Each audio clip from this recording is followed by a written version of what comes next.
बैठकर योजनाएं महल में बनी, भस्म बस्ती की हर झोपड़ी हो गई। ये जमी आसमां थे सभी के लिए, सीधे साधे लोगों के साथ धोखाधड़ी हो गई। सीधे साधे लोगों के साथ धोखाधड़ी हो जाती है, चाहे जनता हो या राजनेता हो। आज बातचीत करेंगे कि नाराज से चल रहे डॉक्टर क्योड़ीलाल मीणा मान गए इसलिए कैबिनेट में गए थे, या फिर मनाने कैबिनेट में गए थे, लौटे हैं तो क्या हालात हैं, क्या रहा कैबिनेट में, क्या कुछ कहा कैबिनेट में और उसके मायने क्या हैं। चर्चा इस बात पर भी करेंगे कि हनुमान बेनीवाल ने कैसे एक शहीद के लिए बीकानेर का रण जीता, और सचिन पायलट और कांग्रेस के राष्ट्रीय अध्यक्ष मल्लिकार्जुन खड़गे की तस्वीरें आईं, जहां पर वो कुशलक्षेम पूछने गए थे। धुआंधार प्रचार में लगे हुए हैं जम्मू कश्मीर में, मगर पेपर लीक को लेकर हो क्या रहा है? क्या थम गई है जांच या फिर जांच बंद हो गई है? आज तफसील से चर्चा करेंगे इस बात को लेकर कि आखिर भजनलाल सरकार पेपर लीक पर या पेपर लीक की जांच पर गंभीर क्यों नहीं है, और जो कुछ दिख रहा है ऐसा कुछ हो रहा है क्या? कहा जा रहा था कि डॉक्टर क्योड़ीलाल मीणा इस्तीफा दे चुके हैं, फिर भी सरकारी फाइलें निपटा रहे हैं, तो सवाल उठ रहा था कि पेपर लीक को लेकर अगर वो मांग कर रहे हैं अधिकारियों से, एसओजी से, मुख्यमंत्री के प्रिंसिपल सेक्रेटरी से, तो फिर कैबिनेट मंत्री है, कैबिनेट में जाकर क्यों नहीं कह रहे हैं?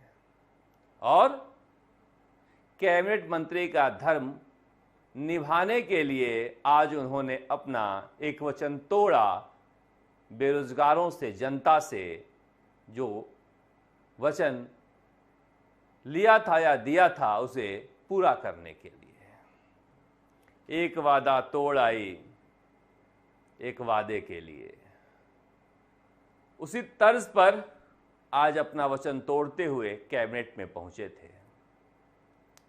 मगर जैसा उम्मीद जताई जा रही थी कुछ वैसा ही हुआ। डॉक्टर क्योड़ीलाल मीणा को बहुत ज़्यादा सफलता नहीं मिली, मगर अच्छी बात यह रही कि सरकार के सामने, या फिर यूं कहिए कि मुख्यमंत्री भजनलाल शर्मा के सामने या फिर सारे मंत्रियों के सामने उन्होंने ये बात रखी कि सब इंस्पेक्टर परीक्षा क्यों नहीं रद्द हो रही है। आखिर जब एसओजी ने लिखकर दे दिया, पुलिस मुख्यालय ने सरकार को लिखकर दे दिया, तो यही तो एक क्रम होता है फाइलों के आगे बढ़ने का और डिसीजन लेने का। आज बहुत सारे लोग उम्मीद जता रहे थे कि सब इंस्पेक्टर परीक्षा को लेकर कोई फैसला लिया जाएगा, क्योंकि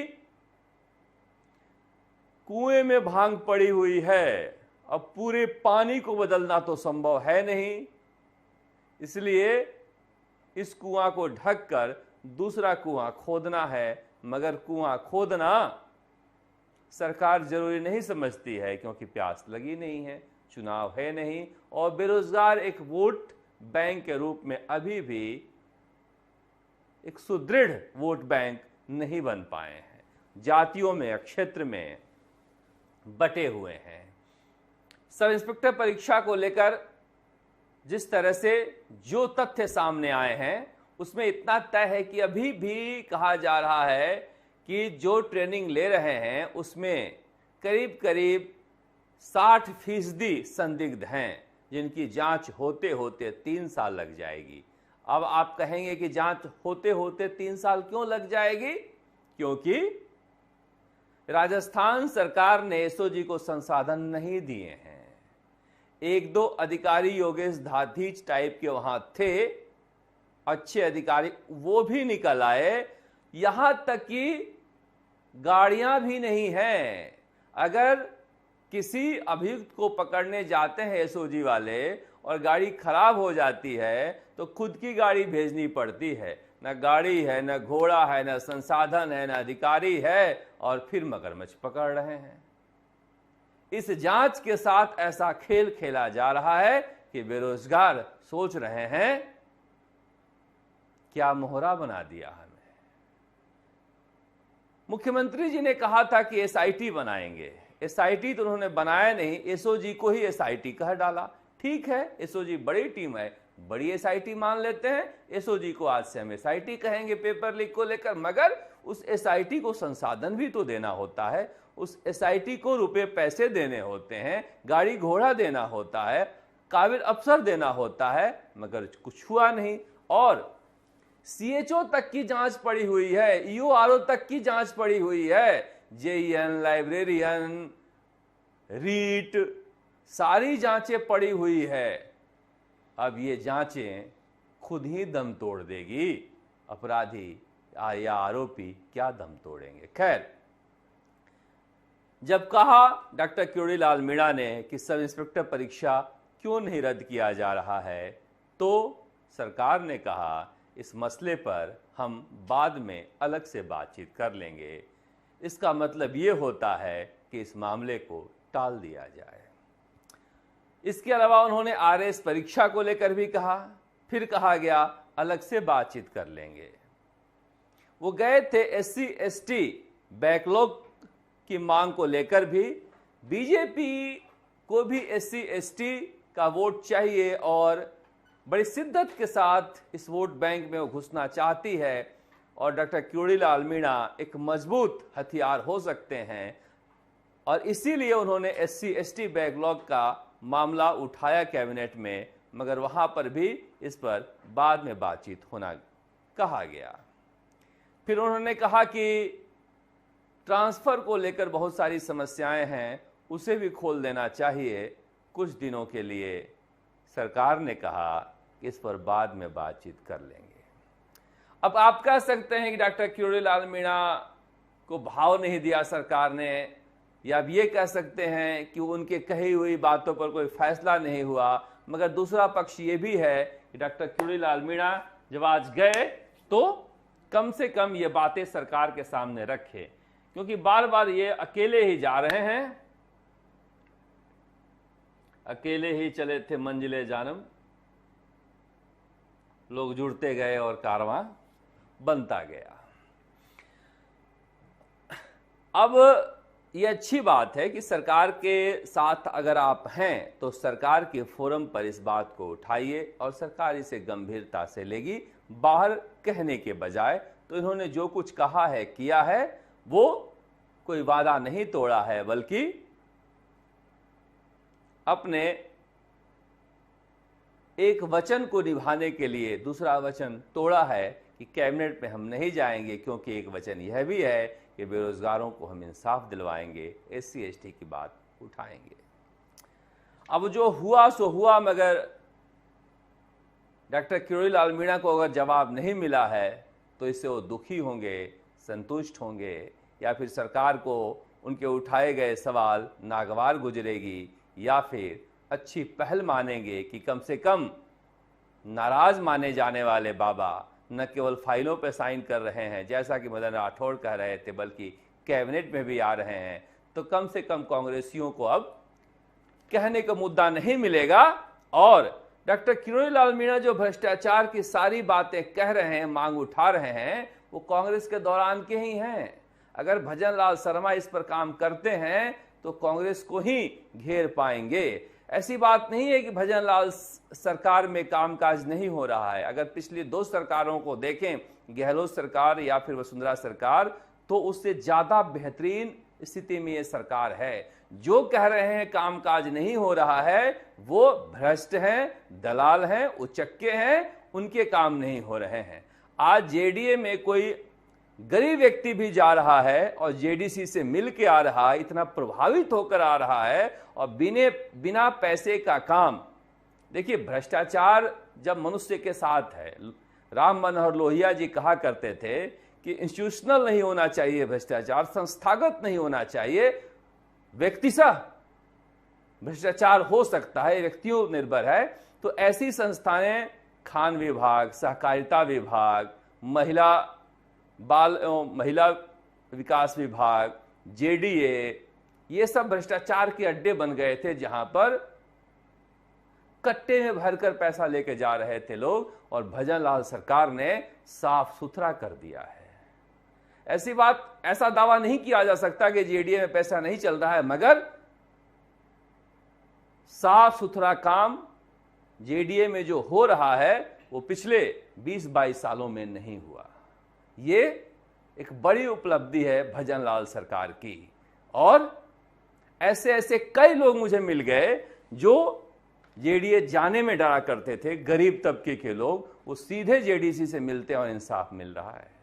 तो कहीं ना कहीं बहुत सारे काम अच्छे भी हो रहे हैं, मगर पेपर लीक पर जो वादा किया था वो वादा क्यों नहीं पूरा हो रहा है पता नहीं। आज 500 करोड़ का, 1000 करोड़ का बिजली घोटाला कहीं निकलता है टेंडर दे दिया शुभकर्ण चौधरी और एक और मंत्री हैं उनके रिश्तेदार को, वो जमीन पर कब्जा कर लिया गहलोत सरकार ने। गहलोत सरकार के दौरान के घोटालों से अखबार भरा पड़ा है। ऐसा लग रहा है कि चुनाव से पहले लूट ही मची थी गहलोत सरकार में, मगर उसके बाद भी अगर भजन लाल सरकार में जांचें नहीं हो पाती है तो फिर बराबर के दोषी माने जाएंगे सूबे के मुखिया भजन लाल शर्मा। अपराध करने वाला और सत्ता में आने के बाद उस अपराध पर आंखें मूंद लेने वाला बराबर का दोषी माना जाएगा। खैर, बाबा की सियासत पर आगे भी बातचीत होती रहेगी, मगर बात करते हैं हनुमान बेनीवाल की। हनुमान बेनीवाल एक धरती पकड़ नेता हैं और इसीलिए ये मुझे अच्छे लगते हैं कि जब कोई समस्या किसी भी इलाके में होती है तो जमीन पर बैठकर संघर्ष करने के लिए हनुमान बेनीवाल ही याद आते हैं। आज राम स्वरूप कसवा जी जो शहीद हो गए थे, उनका पार्थिव शरीर आया और कहा गया कि शहीद का दर्जा हम नहीं दे सकते। तब उन्होंने अल्टीमेटम दिया कि चक्का जाम कर देंगे पूरे बीकानेर में। जब मैं आपसे बातचीत कर रहा हूं तब पूरे राजकीय सैनिक सम्मान के साथ उनका दाह संस्कार भी हो रहा है। पहले कह रहे थे गार्ड ऑफ ऑनर नहीं देंगे, फिर कह रहे थे गोली नहीं चलाएंगे, फिर कहते शहीद का पैकेज नहीं देंगे, स्कूल का नामकरण नहीं होगा। मगर हनुमान बेनीवाल जब सड़क पर उतरे तो सारी मांगे मान ली गई। ये उनके पेज पर लाइव हो रहा है, वहां से लिया, थोड़ा सा नेटवर्क ठीक नहीं है। रुकेंगे नहीं और इस सरकार को सबक सिखाएंगे और इस शहीद परिवार को न्याय दिलाएंगे। हनुमान बेनीवाल का तेवर अभी वही है, भले ही विधानसभा में फिलहाल उनकी एक भी सीट नहीं है, मगर ये भी अकेले ही निकलते हैं और कारवां जुड़ जाता है। इसीलिए राजस्थान के सियासत में इनकी अहमियत है। नागौर से निकलकर बीकानेर में भी अगर ये जनता के साथ जुड़ जाते हैं और रात दिन देखो, धरने पर बैठने में डॉक्टर किरोड़ीलाल मीणा के बाद सबसे लंबा समय तक धरना कोई दे सकता है तो वो हनुमान बेनीवाल ही हैं। और ऐसे मुद्दों पर देते हैं जहां पर उनका वोट बैंक नहीं रहता है। आप देखिएगा, अपने वोट बैंक के मसले पर यानी खियूसर के मसले पर वो इतना ज्यादा आंदोलन नहीं किए हैं जितना राजस्थान के दूसरे हिस्सों में या फिर पूरे राजस्थान के आम आवाम के लिए किए हैं। मगर जनता उन नेताओं से ज्यादा जुड़ जाती है जहां से उन्हें फायदा दिखता है। खैर, इधर सचिन पायलट जम्मू कश्मीर के चुनाव प्रचार पर हैं। आज उधमपुर में और जम्मू में प्रचार में रहे। जम्मू कश्मीर और हरियाणा में लगातार उनके दौरे जारी हैं और इस बीच उन्होंने ट्वीट किया है कि चुनाव प्रचार के दौरान कांग्रेस के राष्ट्रीय अध्यक्ष मल्लिकार्जुन खड़गे जी की तबीयत खराब हो गई थी, जहां पर हालचाल जानने निकले हैं। उन्होंने कहा कि ईश्वर की कृपा से आप सकुशल हैं, यह राहत की बात है। फिर जोश, ऊर्जा और समर्पण के साथ आप पार्टी के लिए प्रचार करें। मल्लिकार्जुन खड़गे जी की तस्वीर है और सचिन पायलट रैली कर रहे हैं उधमपुर में और जम्मू में। हालांकि राजस्थान के दूसरे नेता भी हरियाणा में प्रचार कर रहे हैं और लगातार उनकी नुक्कड़ सभाएं चल रही हैं। नेता प्रतिपक्ष टीकाराम जूली भी हरियाणा में मोर्चा संभाले हुए हैं और गोविंद सिंह डोटासरा भी हरियाणा में पहुंच रहे हैं, जहां अपना वो जन्मदिन मनाएंगे। मगर सचिन पायलट की रैलियां और सभाएं बदस्तूर जारी है। इस बीच कहा जा रहा है कि हरियाणा में जो एक तरफा मामला चल रहा था, बीजेपी ने कुछ भरपाई की है उसकी, और उसका श्रेय दिया जा सकता है राजस्थान के नेता सतीश पूनिया को। सतीश पूनिया संगठन के व्यक्ति हैं और चुपचाप रहकर वहां पर हर वर्ग को जोड़ने के लिए और केंद्रीय टीम के साथ तारतम्यता बनाते हुए गुटों का खत्म करने का जो काम किए हैं। लोग कह रहे हैं कि गुटबाजी खत्म करने का जितना काम वो राजस्थान में नहीं कर पाए थे, उससे कुछ सबक लेकर बेहतर काम हरियाणा में कर रहे हैं। क्या हरियाणा में बीजेपी जिस तरह से कहा गया था कि बहुत बुरा प्रदर्शन करने जा रही है, क्या संतोषजनक प्रदर्शन तक पहुंच पाएगी? अगर ऐसा हुआ तो सतीश पूनिया का भी राजस्थान की राजनीति में कद बढ़ेगा। फिलहाल भजनलाल शर्मा राजस्थान के मुख्यमंत्री ताबड़तोड़ दौरे कर रहे हैं, निवेश लाने की कोशिश कर रहे हैं, और इसी सिलसिले में वो दिल्ली निकल गए हैं, जहां पर दिल्ली में रोड शो है, इन्वेस्टमेंट समिट होना है, जिसके लिए आज वो नजर आए जब प्रधानमंत्री नरेंद्र मोदी के मन की बात वो सुन रहे थे मुख्यमंत्री निवास में, आवाम के साथ, जनता के साथ। मगर भजनलाल शर्मा तो सुन रहे थे, उप मुख्यमंत्री जी प्रेमचंद बैरवा जी क्या कर रहे थे? अकेले अपने घर पर लैपटॉप में सुन रहे थे। कहा गया कि उन्हें कल दिल्ली तलब कर लिया गया था और उनके बारे में कई कहानियां चल रही हैं, ऐसी ऐसी कहानियां कि मैं सुना भी नहीं सकता।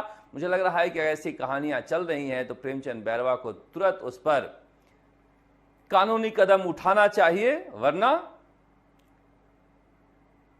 सियासी रूप से भी नुकसान हो जाएगा। ये उनकी तस्वीर है, एक तरफ बेटे को लेकर घिरे नजर आए, जहां पर कहा गया, अखबार ने दावा किया है कि दिल्ली तलब कर लिया गया था कल, और दिन भर दिल्ली में जबरदस्त फटकार लगी है कि आप इस तरह से अपने शक्ति और पैसे का भौंडा प्रदर्शन नहीं कर सकते हैं, नेताओं को संयम में रहना चाहिए। मगर दूसरी कहानी जो है उसे लेकर प्रेमचंद बैरवा को सोशल मीडिया पर चल रही बातों को रोकने के लिए कोशिश करनी चाहिए, वरना बड़ा सियासी नुकसान सरकार को भी हो रहा है और उनको भी हो जाएगा। आप देखते रहिए राजस्थान तक। नमस्कार, जयपुर से शरद कुमार।